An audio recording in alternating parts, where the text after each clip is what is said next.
السلام علیکم ورحمۃ اللہ وبرکاتہ۔ اعوذ باللہ من الشیطان الرجیم، بسم اللہ الرحمن الرحیم۔ آج میں آپ کو بتاؤں گا کہ بہت ہی جلد حاجت پوری کرنے والا جو وظیفہ ہے یہ آپ کریں گے، آپ کی حاجت انشاءاللہ بہت ہی جلد پوری ہوگی۔ پوری ویڈیو دیکھیں، آپ کو بہت زیادہ فائدہ ہوگا۔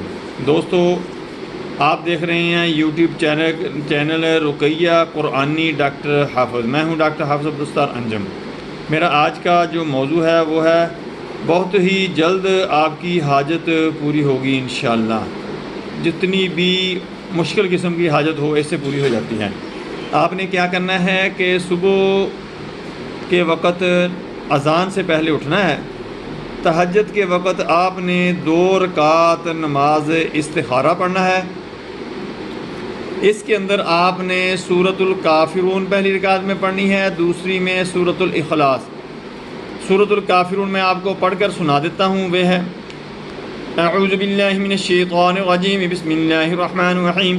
قل یا ایہا الکافرون لا اعبد ما تعبدون ولا انتم عابدون ما اعبد ولا انا عابد ما عبدتم ولا انتم عابدون ما اعبد لکم دینکم ولی دین۔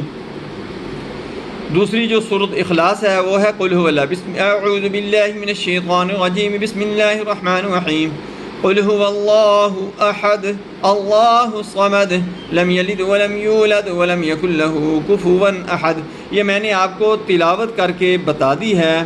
آپ نے پورے خشوع و خضوع کے ساتھ اور اللہ سے امید رکھتے ہوئے، جس کا مکان نہ ہو، جس کا اپنی جگہ نہ ہو، یا کوئی اور اس کی جو جائز حاجت ہو، اس کے لیے یہ آپ عمل کر سکتے ہیں۔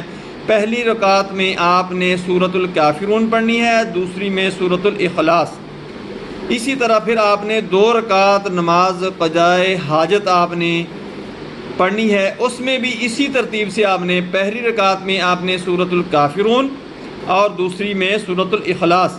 سورۃ الکافرون، سورۃ الاخلاص میں نے آپ کو تلاوت کر کے اسی ویڈیو میں میں نے تلاوت کر دی ہے، وہ آپ سن لیں، اسی کو ڈھونڈ لیں، وہی آپ نے پڑھنی ہے۔ تلفظ کا، ادائیگی کا خیال رکھتے ہوئے آپ نے پڑھنی ہے۔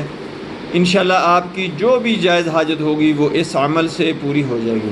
دوستو، میری ویڈیو پسند آئے اس کو لائک کریں، دوستوں رشتہ داروں میں شیئر کریں، بیل آئیکن کو پریس کریں، میرے چینل کو سبسکرائب کریں۔ اپنا خیال رکھیں۔ اللہ حافظ۔ السلام علیکم۔